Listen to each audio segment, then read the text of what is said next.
Good afternoon and salutations. My name is Calypso, aka Mint Carousel, and welcome back to the stream.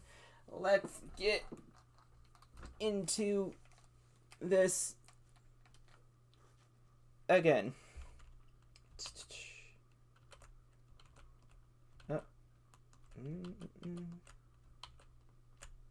Everything all good? Okay. Whew. Technically,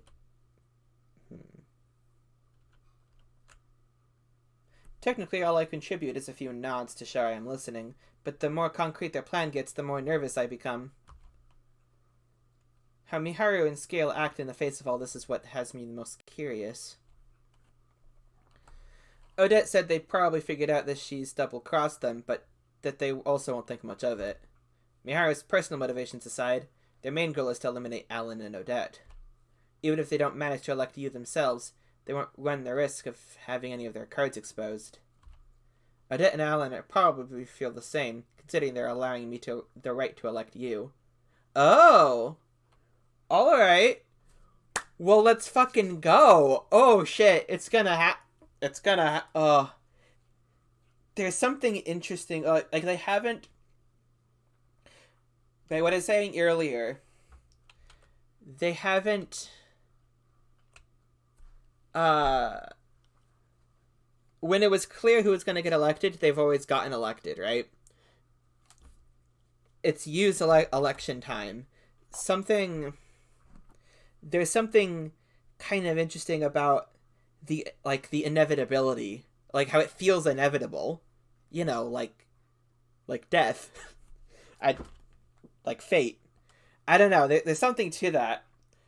Like, you know, Actually, Keiko was early, so they were still kind of establishing how things were working by that point. But by Sonia and Shigetsugu, it was... Right, it's... I need to form my thoughts. I probably need a little bit more time to form my thoughts. I know you the most out of everyone, so I can agree with that choice. The rest is up to me. My only choice is to get his regret out of him. Although anxious, there isn't supposed to be music here, right? It's supposed to be quiet for the effect.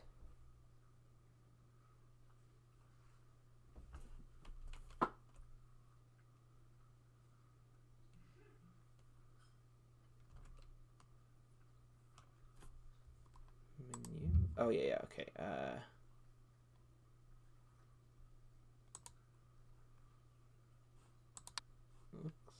Oh, no, it's good.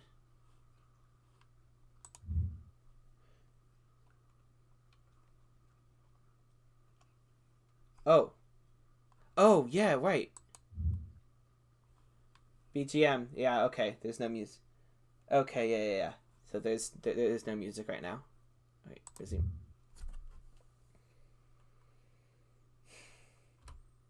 I want to die by your hands. His words are akin to a curse for me. However, they also serve as evidence that I can still learn his regret.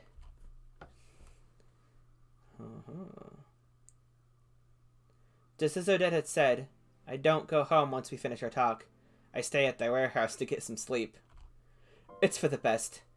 I'd get arrested immediately if I were to get caught carrying a gun, and according to her, it's far less risky to move in the morning as opposed to the middle of the night. Oh. Yeah, okay. Really? It's cold, dark, and lonely here.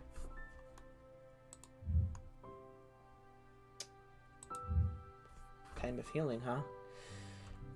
Alan was kind enough to prepare a blanket for me, but it's still my first time sleeping outdoors like this. I can't adapt to this environment so easily. The humidity doesn't help much either. That said, we're starting early tomorrow. I need to get as much sleep as I can. With that in mind, I throw the blanket over my head with a groan. ちょっとでも寝ておいた方がいいぜ。心配してくれるんだね。オデットさんも起きてるし。不本意だが、てめえが鍵だからな。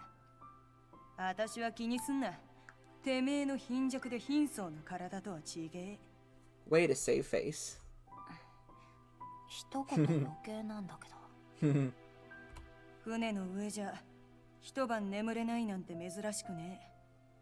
その分暇で飽きてもまだ寝るしかねえ時もあるんだけどよ。船。 I realize that I've begun to take an interest in her through my inquiry. I was so terrified of her before, but now my impressions changed just after speaking to her for a bit. 私の情報を探ろうってそうなのかい？ほほ。いや違う。わかってるよ。てめえはバカではないが、そこまで坂しくもね。見張るってのとはそこが違うわな。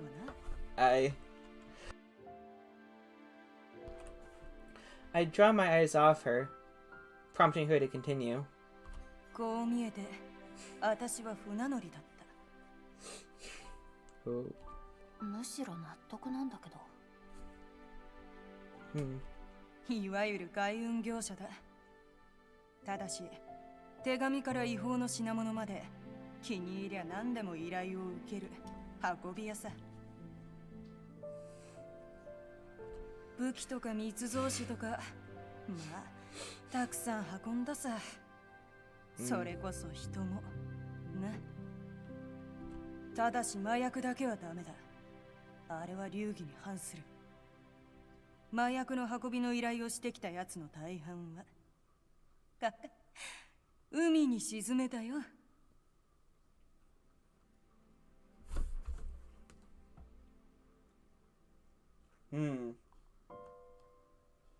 This looks like it might be important to remember. Okay. 海に沈めたってそれ、比喩だよね。Yeah. She laughs in response. Just hearing about the work she does throws me off yet again. Our perspectives on what is normal must be completely different. Remember the thing with the what? You're not like totally stoked to be getting a gun? This is news to me. In that sense, I've been completely blind to how people other than myself have gone about their lives. しかし、あの坊ちゃんはよく寝るね。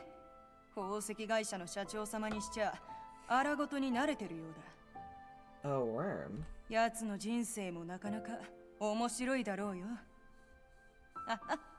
会ってみないとわからないもんだ。さあ、話は終わりだ。ちった緊張もほぐれたろ。こんな場所じゃ朝日が差したらすぐ目覚めちまうんだから、せめて目をつぶってろ。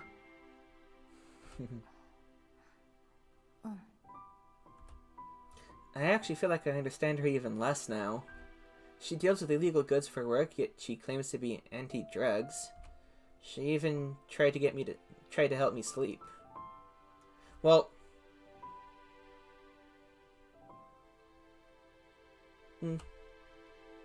I've never met someone as difficult to figure out as her. It does make me think, though. No two people are exactly alike, so that's only natural. We simply don't know others well enough to truly understand them. The first time I met you, he was just a kid full of curiosity and love for Shigetsugu, the man he considered to be his grandfather. There was more to him, though. He was also a member of a terrorist organization before that. He then became the one responsible for Naomi's death, and now he wishes for his death by my hand. I don't know which side of him is the real one. I will soon, though. I'm sure it will tie into his regret. I feel my body gradually reach its limit as I think about all this. Soon enough, I succumb to the temptation of sleep.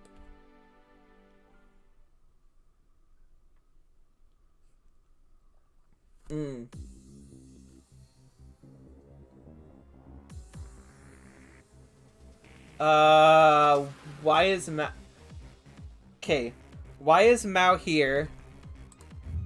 with this impatience. Interesting name. But why is Mao in the scene with this music? Okay, Oguma Mao finds herself browsing through her social network while waiting on the train. In doing so, she stumbles across an alarming headline. She follows the headline to its source right away. This is an article she has to read, no matter what.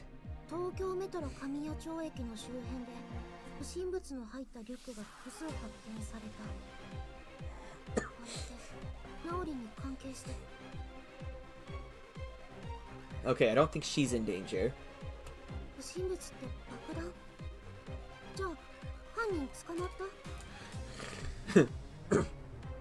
Mao isn't familiar with the station itself, but she knows Tokyo Tower is not far from it.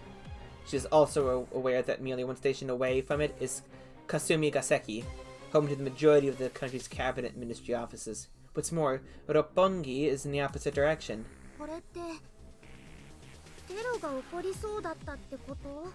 Oh. An attack there would throw all of Japan into a panic, depending on how far the damage extended. Mao typically only pays attention to celebrity news, but even she comprehends the potential danger here.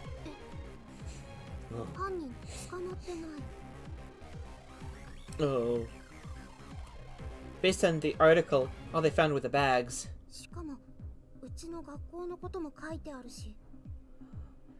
Yeah.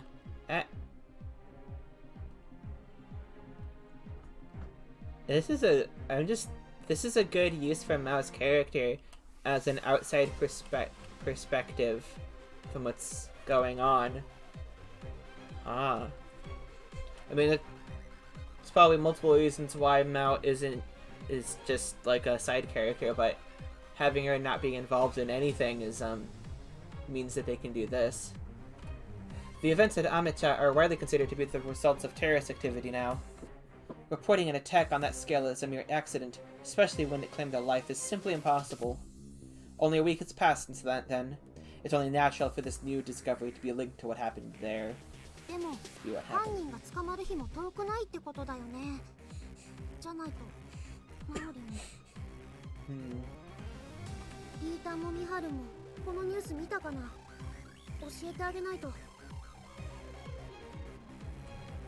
Mao pastes a link to the article into their group chat. The very same group chat that once included Naomi.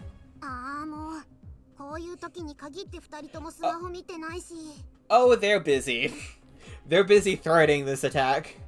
Just as her claim implies, neither have yet to read her message. She truly believes this is a case they should be invested in. More than anyone else. Bye, Mao. I love you. Stay safe. Okay. Ooh. Tokyo Tower. One of the most famous structures in Japan.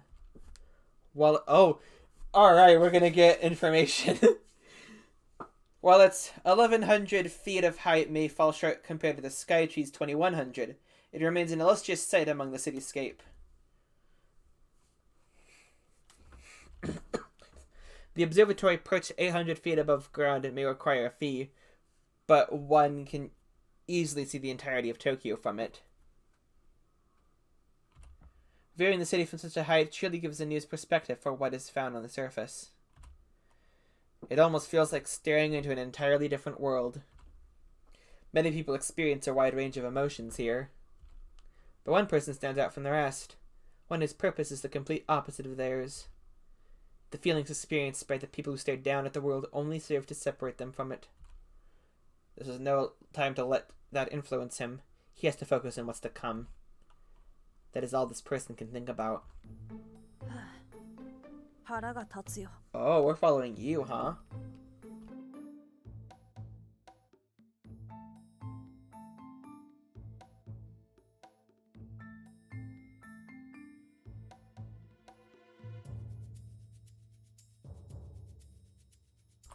It is none other than you, the boy meant to lose his life upon carrying out a suicide attack on the Yamanote line. His irritation comes not only from a sense of duty to alert the world to the plight of others, but also from his own emotions. Emotions he simply cannot control. They became an inseparable part of him the very moment they sprouted. 苦しいよ。 That reality pains him. He glances at the phone provided to him by his organization and checks the news. Reports say that a number of bags with bombs inside have been found in the area. Investigations to determine the responsible party are currently underway. Connections are also being made to the attack on Amecha Guilds University High School, as the bombs found were of the same type used there. 順調だね。 Yep. It was staged. Probably if they're allowed to be found, then the bags are probably put in an area away from wherever there's. Well, yeah. The more security is. Yeah, okay, so I was right. The more security is concerned with what goes on away from here, the less attention they'll pay to him. Besides, he is well aware that very few people in this country would suspect a child of being responsible for a terrorist attack. They could never fathom that the things they see on the news are happening right next to them. 僕は He squeezes the bag he has hoisted in front of him tight. It is the very same bag he was once meant to use on the Yamanote line. The keychain attached to it is one he picked himself. However, the explosives within completely outclass those to be used back then. They are custom made by one of the organization's members, one whom Yu has yet to determine whether or not he should refer to as an ally. They know the organization is on the brink of collapse, so they put all their knowledge and spirit to work. The explosion won't kill you, though. Countless people will die within one of the country's most famous landmarks. But among all the bodies, you will stand tall. Not being able to go out as a hero is somewhat disappointing to him, but the world won't have a choice but to take notice of these events. Of course, this isn't Yu's true motive. 僕は止まれない。なら、止めてみせろ。And when you do, kill me. His words, while they fall on deaf ears, are directed to one specific person. そろそろ行こう。 Yu lines up to purchase the ticket to the observatory, which he accomplishes with ease. It's somewhat rare for a child to come here alone, but not enough for anyone to suspect him.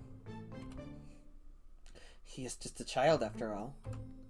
The lady at the counter would never expect that a bomb sits within his bag. 次は Yu casts a glance toward the staff carrying out bag checks. There are two ways to reach the observatory. One is the emergency staircase, and the other is the elevator. The emergency staircase is open during the day for all to use. It should take around 15 minutes to reach the observatory by that route. In order to maximize the number of casualties, both paths must be rendered unusable. That's what the other members are for, however. The plan has already been put to motion. いよいよだ。 A hint of severity takes over his expression. His pupils widen like those of a wild beast. He makes his way to the baggage check line. In front of him is a child even smaller than him alongside their parents. He makes sure not to look back in order to avoid suspicion, but behind him is also a girl around his age. Then again, Rinka looks around the same age as him, judging solely by height, so he cannot be certain of this. Not like this, these people matter to you. His only concern lays in whether or not he notices any participants, such as numeral 11. Yeah. The family in front of him passes through the check without issue. Up next is Yu himself. The moment the staff approaches him, he moves on reflex. He pulls out the gun he had kept hidden under his coat. A Glock 19. Alright. It is both compact. It is both compact and simple to handle. This is no toy gun. It is as real as they come. Oh. やっぱりね。 He brings his left hand up to steady the gun before firing 3 shots into the staff member's gut. The gunshots sound far less flashy than in the movies.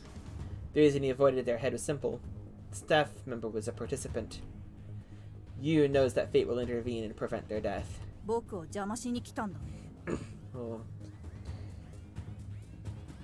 Oh, Homura! Akemi Homura! Brett 92 and the Glock 19 at some point. Cool. Or Barrette? Oh, cool. Homu. Those like 4 other handguns. Beretta. Oh, yeah, okay. It was an A. And like fucking rocket launchers too. And the most terrifying weapon of all, a golf club. I don't know. Oof. It is Alan Scorpion who has disguised himself as one of the tower's staff. He finds himself crouching on the ground, as his reaction to use assault is a split second too late. The floor is painted red with his blood.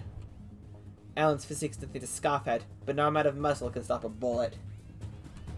The damage done will be minimal, due to the bullet being fired point blank.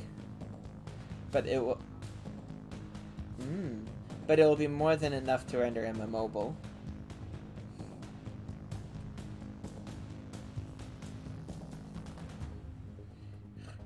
That's... Rinka. You waste no time with this opportunity. He reaches back and grabs the arm of the girl behind him, pulling her over to him and pointing the gun at her head. That's just Rinka. There's her necklace and her clothes that we saw. That's also Rinka's VA.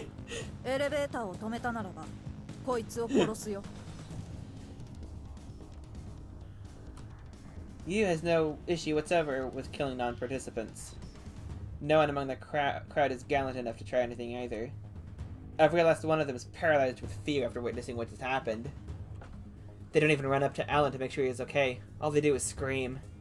Full-scale panic has already set in by the time the other staff and those whose curiosity got the better of them come to the scene. The situation is too far beyond anyone's control at this point.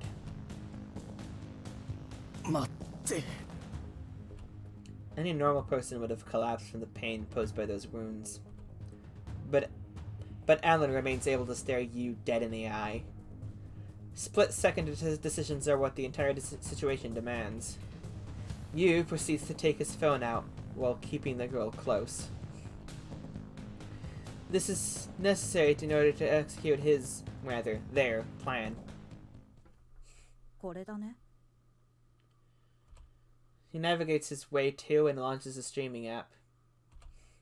The account used for this particular stream is anonymous, but he has all the confidence in the world that the channel will spread like wildfire thanks to social media. He has gone through the motions previously, but it is still hard for him to figure out. He turns the phone camera toward himself and makes sure he's in frame. Keeping an eye on what's going on around him, he makes a number of inputs before setting the stream to go live.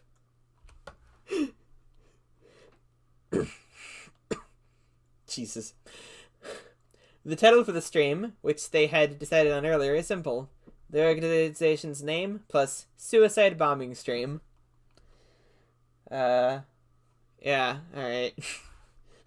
You, opting not to rely on this card book, speaks to the viewers in somewhat crude Japanese.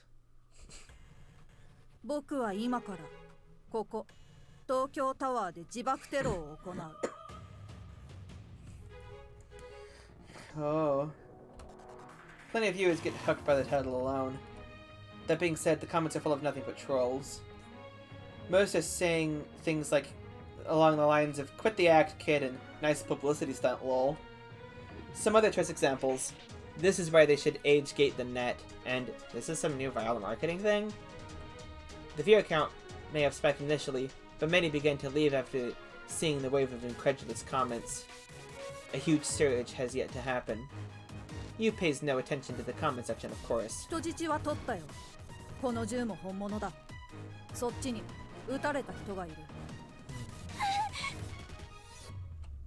Even with that said, he still has a good idea of how people will react. His time spent watching TV at Shigetsugu's house wasn't for nothing. His unfamiliarity with streaming leads to himself. Hold on. His unfamiliarity with streaming leads to him leaving himself out of frame at times, but he eventually turns the camera toward Alan. 嘘だと思ってもいいよ。だって僕はそういう人たちにこそ知らせたいんだ。これは無関心への抵抗。残酷な世界からの警告だよ。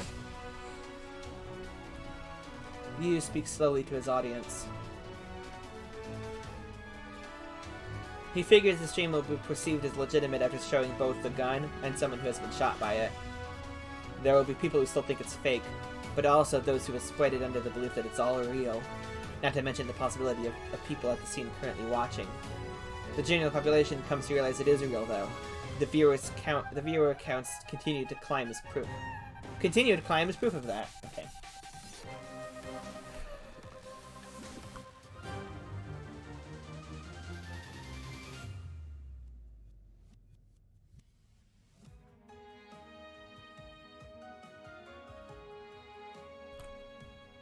The admins likely aren't aware of the stream yet, but Yu knows they will be unable to cut it off even when they do take notice. うすうす気づいている人もいるかもしれないけれど、はっきり言うね。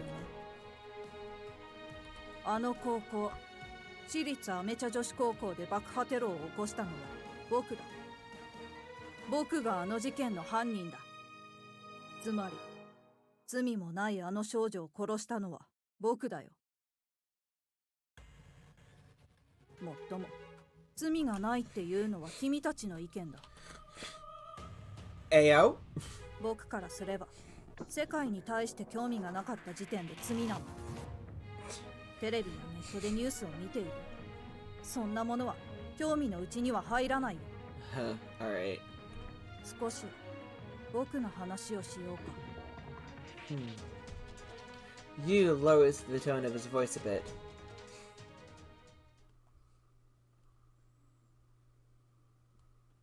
Oh shit. Mao? 何これ？本当に日本？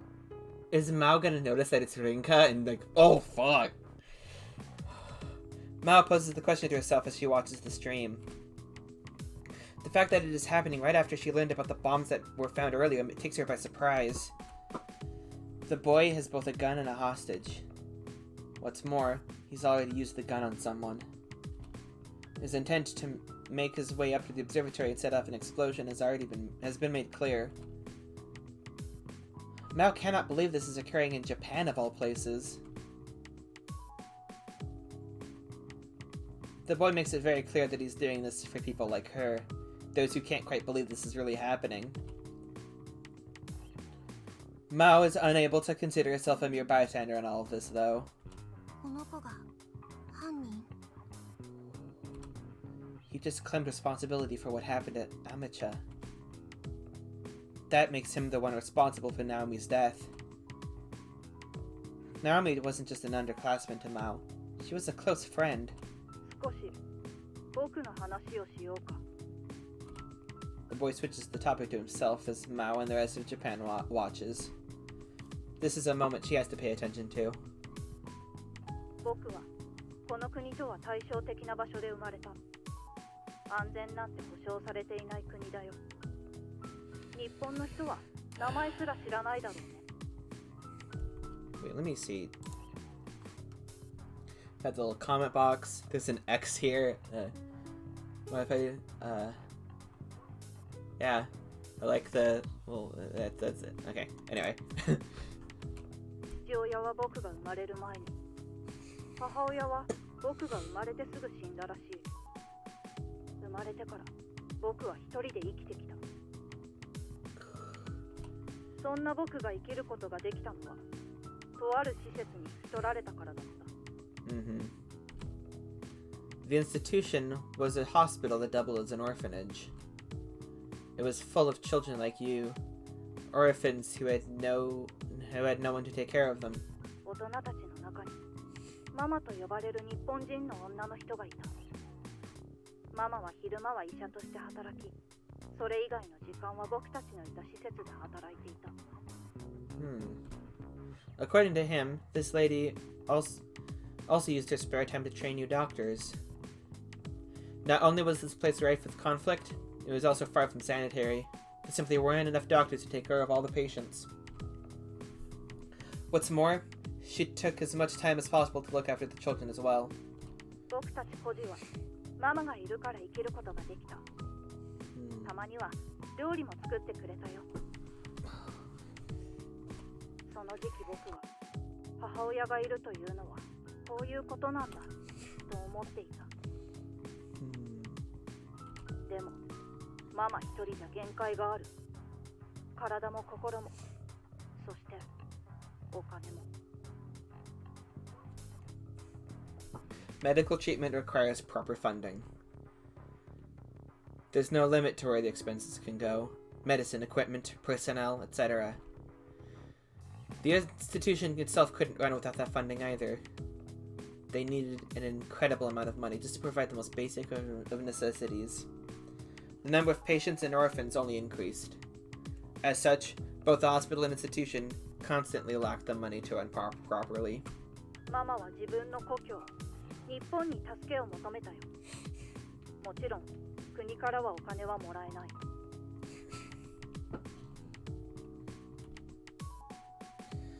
Money gathered by non-profit organizations to aid places existed, but it wasn't enough. That money wasn't provided solely for the institution either. No place on earth is able to provide infinite funding. だから、民間人、君たちに支援を求めたんだ。インターネットを使って寄付を募った。Oh. 結果はもうわかるよね。Yeah. 集まったのはビビたる金額。ママはついに過労で死んでしまった。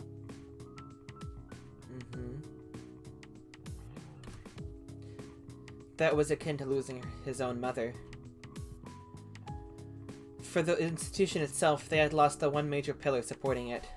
ママはこんな風に言ってたっけ？きっと大丈夫。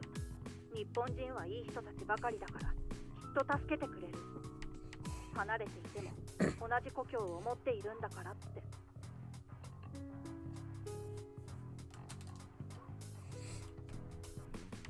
The people of this country would feel her plight as she worked hard in a far-off land. She truly believed in the people of her homeland. ママが言うんだからって、僕も信じてたよ。You regret believing her? でも、嘘だった。僕たちの国だけじゃない。同じ日本人のママに対しても、君たちは無関心だった。Yu runs down the events in his life that have led up to now. こんなの Mao struggles to find the right words.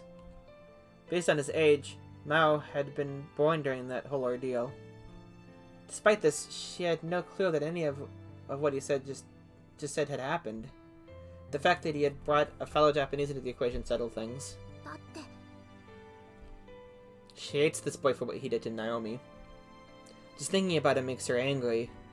Still, she finally realizes that she should direct that anger at herself too. Age is of no consequence here. The general apathy of the public killed that woman. None of it serves to pardon the actions that resulted in Naomi's death, though. It is, however, a fact that Mao has no means to refute his claims.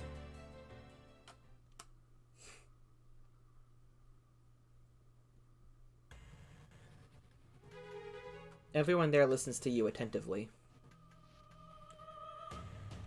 その後、僕は傭兵となった。傭兵といっても使い捨ての少年兵だ。敵なら誰でも倒したよ。僕は戦う才能が、銃を扱う車種の才能があっ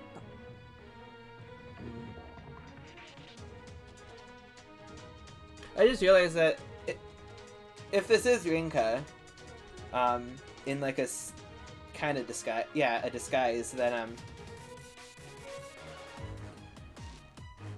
then she should have a gun on her, and well, why would you think to check for weapons on some random bystander? But she Rinka, I'm pretty sure has a gun on her right now, which could lead to something interesting. そうするしかなかった。そうできちゃった。His continued survival may not have been what he desired. Survival on the battlefield only yields the death of others. All this, even after Mama's efforts to teach him compassion. As such, he disposed of his emotions in order to get used to the idea of killing others. The bits of emotions left over from the process remained sealed and hidden within him. Also, he could progress forward without losing his sense of self. Wait, what's... hold on. Numb. Oh! Numb. Okay.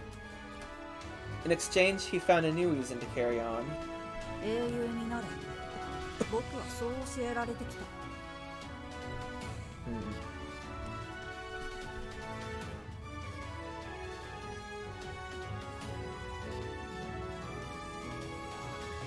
He speaks of how they taught him that people can become heroes in death. About how they can offer their lives up for the sake of their beliefs. In doing so, no one can claim that they are wrong. Dying in order to protect what's important to them is the one true way for people to become heroes. ママは死んだからこそ僕の中で英雄になったんだって僕は気づいた。Okay. ママは信念を守ったんだよ。だから僕も英雄になりたかった。やがて僕はヌル日本支部へと流れてきた。彼らの幹部が日本に来た時、僕は自分の過去を少しだけ話す機会があったからね。無関心への抵抗、僕には難しかったけど、しっくりきたよ。世界への復讐を果たして、僕は英雄になるよ。Alright. Saying that, Yu tugs his hostage over toward the elevator. 今頃、僕の仲間が展望台を占拠しているはずだ。異常階段から行こうとしても無駄だよ。そこにも僕の仲間がいるから。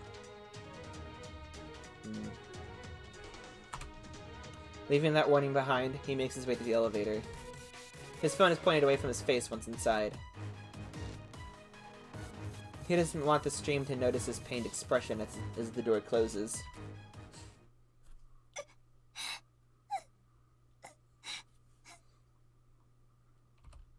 The girl he had taken hostage cries the entire way up. She is visibly shaking, too. Yu feels no compassion whatsoever for her. She's about to die, so why should he? If he feels anything toward her, it's gratitude that she hasn't made much of a fuss otherwise. The observatory is a mere 1-minute ride to the elevator away. Yu spends this time reflecting on the past he had just spoken about.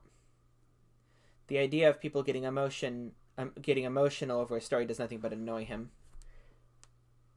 Has anyone in this country gone through the same miserable experiences as him? He hates those who consider themselves different from the masses because they feel a speck of concern over events like the ones he spoke of. It means nothing if no effort is made to change things. The elevator continues to climb the tower as he ponders this. Before long, they reach the observatory. After a brief floor announcement, the elevator door opens. どういうつもり? Upon departing the elevator, he finds himself staring down the muzzle of a gun. A woman with a freakishly muscular body is pointing a high-caliber revolver between his eyes. It is none other than numeral 11, against whom he has fought previously. A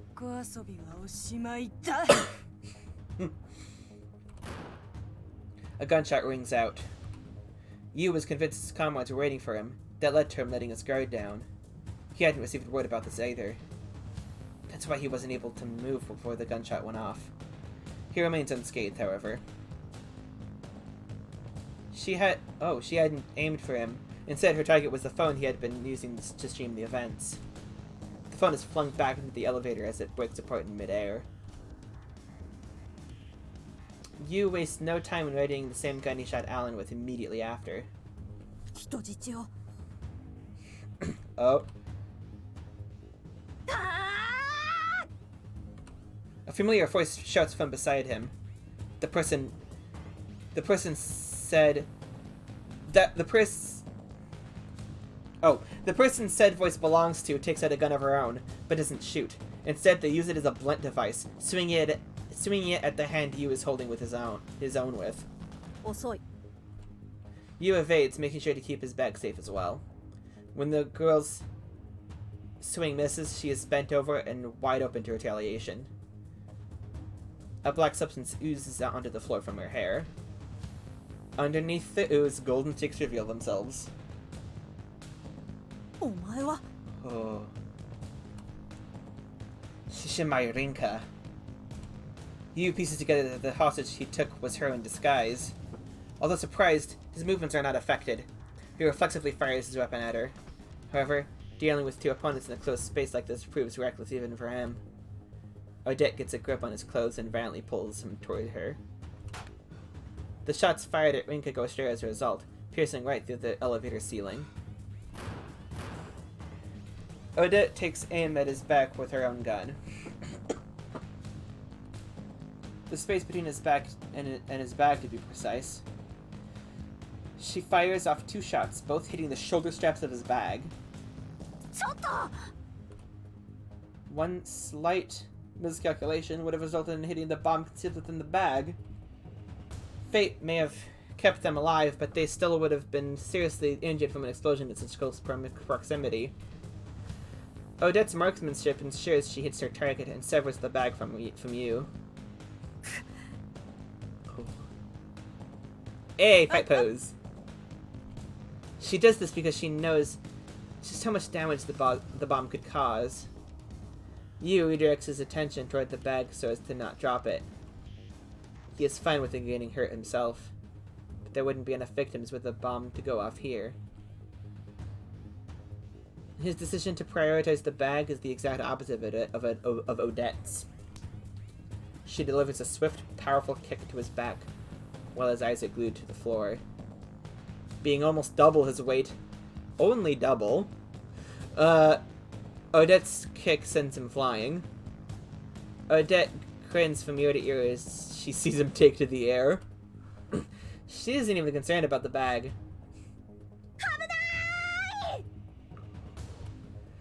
Rinka tosses her gun and lunges for the bag. She goes in headfirst, arms fully extended. The impact against the floor would likely cause the bomb to go off. That realization is what causes her to jump without a moment's thought. Ooh. She manages to catch the bag with both hands as both her body and her face continue to skid across the floor. While she is able to prevent the bomb from going off, her face now feels like it has been peeled away from her skull. どうして The bomb has been stolen from him mere moments before he could accomplish his goal. His outcry is the result of letting his emotions take control. It is the only thing left he can do. And it was probably the scariest moment of my life. A bag with a bomb inside almost crashed into the floor. I would have had to bear the brunt of the explosion if I had failed to catch it. But it's an experience I've been through once before. I wouldn't have died this time, but who knows how badly I would have been burned. My face would have been unrecognizable. My actions helped pull us through the initial phase of our plan. That much I'm confident about. 爆弾無視すんなよいや、ジョーちゃんが分かってくれて助かった。仕方ねえだろ。このガキを出し抜くには今日つくしかなかったんだ。Yeah, teamwork. High five. I'd normally be surprised to see that she's still smiling during all this, but I know that this is what she lives for. Things are going just as planned. どうして誰もいないの There are no traces of any customers, nor used comrades. We are the only three here. ああ、のしたてめえみたいのを期待したが残念ながら素人同然で歯応えがなかった。10人はいたはずだよ Damn. てめえが3人だったら積んでたわな。だが雑魚なら何人集めても大した問題にはならねえ。君の特徴は話していたはずなのに、どうして通したんだ。もし力ずくで押し通ったなら騒ぎになっていたはずなのに。それに定期連絡にも異常はなかった。気づかなかったか？その定期連絡をしてたのは私だ。わざと踊らせたんだよ。てめえの仲間をぶっ倒して客を避難させただけじゃ入り口で強行手段に出る可能性もあった。Yeah, right. この東京じゃどこで爆発を起こしても何人かは巻き込めるからな。That's why we made this plan to take the bomb away from him. His lack of consideration for his own life made things far more difficult to handle than they would normally. I was worried when Odette said she would handle all his comrades, but she really did manage to pull it off. あとはわかるな。てめえをぶちのめして話を聞かせてもらう。言っただろう。簡単には殺されない。He directs that line straight at me. Then he raises his gun and points it my way. But I'm not his target. It's most likely the bomb. Taking his focus off Odette proves to be a mistake, though. She isn't one to let that slip past her. Making use of the reach provided by her height advantage, she launches another kick right at his jaw before he can fire. Yu barely dodges in time, but Odette doesn't let up. She continues with an unrelenting barrage of punches and kicks. こっちなら。He whips out a knife with his left hand. Dual wielding. Odette backsteps. She must figure that she'll get slashed if she tries to kick him again. Yu takes advantage of her hesitation by tripping her up with a left leg sweep. It causes her to lose balance, but she manages to kick him in the stomach during her fall. God. Yu remains armed even after that and fires his weapon at her. That dreadful bang echoes around their observatory. He fires 4 consecutive shots. It makes the exact same sound as when he shot Alan earlier. Regardless, not one shot hits Odette because her kick, before it, has knocked him off balance. Okay. There's a distinct clang as the bullets ricochet off the floor. Both of them collapse to the ground. Yu is the first to spring back up, likely due to his smaller frame.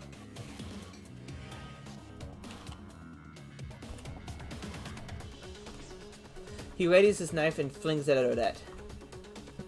As soon as he throws it, he chases it straight toward her. Odette doesn't have time to get back up and instead opts to draw her gun while prone. He fires the same moment ended as her action. Yu does the same. The sounds of both guns going off overlaps. His shot is directed at neither me nor Odette, though. Maybe because he's firing while at a full sprint. Meanwhile, Odette's shot somehow connects with the knife he had thrown. What? Causing it to twirl up toward the ceiling. God damn.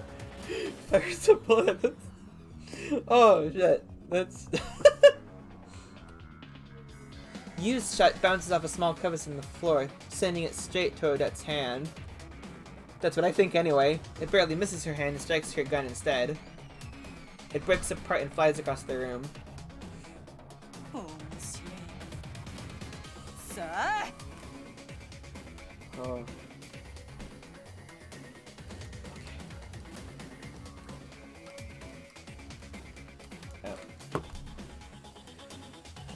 Gotta readjust the headset.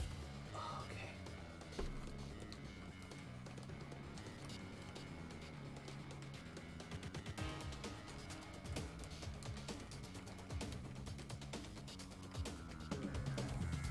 There. まずは一人。Yu points his gun at Odette. 返すぜ。 For a brief moment, I am unable to discern what's happened. For some reason, Yu lets his gun fall to the floor. Shortly after that, I noticed blood dripping down to his right hand. Did she fucking shoot the knife, cause it to twirl up and land on his hand? 僕のナイ With フ my own knife! 僕のナイフを Oh my god. That's actually really funny. His words helped me to piece it all together. Odette must have caught the knife she deflected earlier, and she threw it back at him just in time. Nah. She hit it with the bullet and it flew. No, okay. Alright, fine. And... 仕切り直し Oh. この音 The faint ringing of police sirens can be heard from the surface. I'm amazed it's taken them this long to arrive. Considering the gravity of the situation, it may not be just the regular police and fire brigade either. The riot police may also have come. Having noticed this, Yu snatches up his gun and sprints toward the door leading to the emergency stairs. 逃げるのか He fails to anticipate the stairwell will be blocked off by a certain someone, however. ここは通さない。君までフェイクか Oh. You must figure everything out in that moment. Alan disguised himself as one of the staff, but had accounted for the possibility of getting shot. With that in mind, he had made sure to both wear a bulletproof vest and tape additional plating around the part of his stomach that was most likely to be targeted. Apparently, he went with rubber plating to ensure the sound wouldn't give away the fact that he was okay. The blood was fake too. He had gotten hold of some previously. All of this, including myself being taken hostage, and Odette neutralizing him, was part of the plan. I wasn't able to do anything once they were locked in combat, but that was also expected. All I had to do was make sure the bomb didn't go off. 同行しろ。さもなくば力ずくだ。 Oh. Not only is Yu injured, but Alan also has his own gun on him. Most importantly, Yu is now trapped between two monsters. 嫌だね Yeah. That said, Yu fires a number of shots before Alan and Odette have the chance to react. Every single shot pierces the fire extinguishers placed throughout the observatory. Ah. なるほど煙幕代わりか感心している場合じゃない Yeah. It takes a little more than a moment for the entire room to be cloaked in white smoke. 返してもらうよ Yu's voice comes from in front of me while I struggle to see what's going on. The weight of the bag suddenly gets lifted from my arms. Yeah. 明日の朝今度こそ君と決着を I don't have time to respond. I'm too busy panicking about what to do. 僕たちも限界だ。逃げるぞ。面倒なルールがなけりゃよ Alan takes my hand in his before dragging me along with him because I'm still too shaken up to move on my own.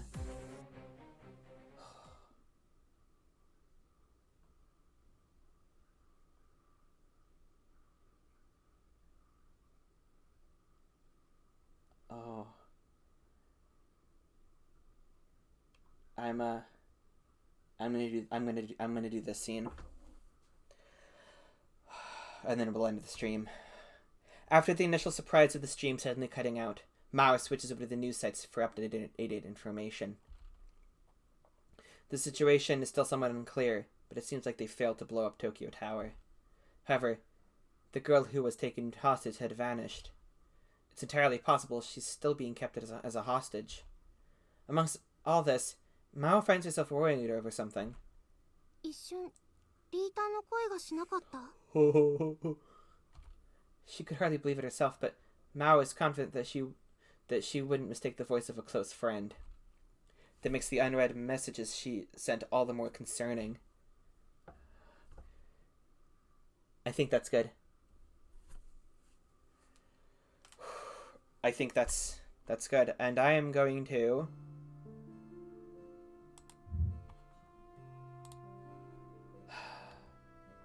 I am confident that my decision here is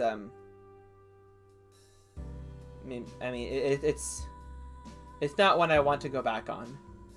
Well, until I replay the game, to get other endings or to do other dialogue options. So, boop, boop. Moment's respite. That's the oh, chilling with sidekicks. Okay. Huh. So that was interesting. We didn't get the regret, and I believe it said it was Saturday. I believe Sunday's tomorrow. Or, well, I don't remember if it was Saturday night, Sunday morning. That's when the Court of Fate happens, when the election happens, or if it was Sunday night, Monday morning. But it's close.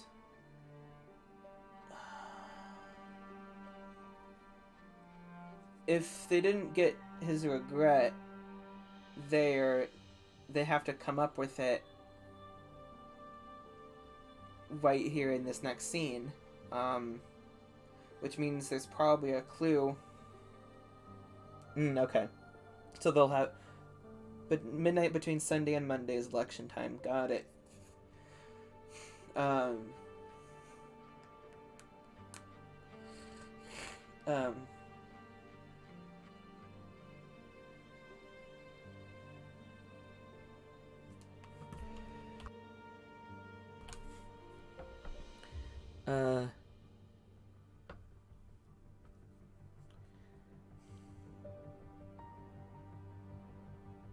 One more day to get his card if they want to eliminate him this week. Yeah. Okay, what I was gonna say was that means they probably have to figure out his regret on their own, and which means that there probably is a clue to use regret in maybe like in the speech he gave, but since they have a day, and also it's if they want to eliminate him this week, right? That's also a thing to consider, but we will find out tomorrow. Oof. This game, oh my god. I thank y'all for watching. Hope you enjoyed.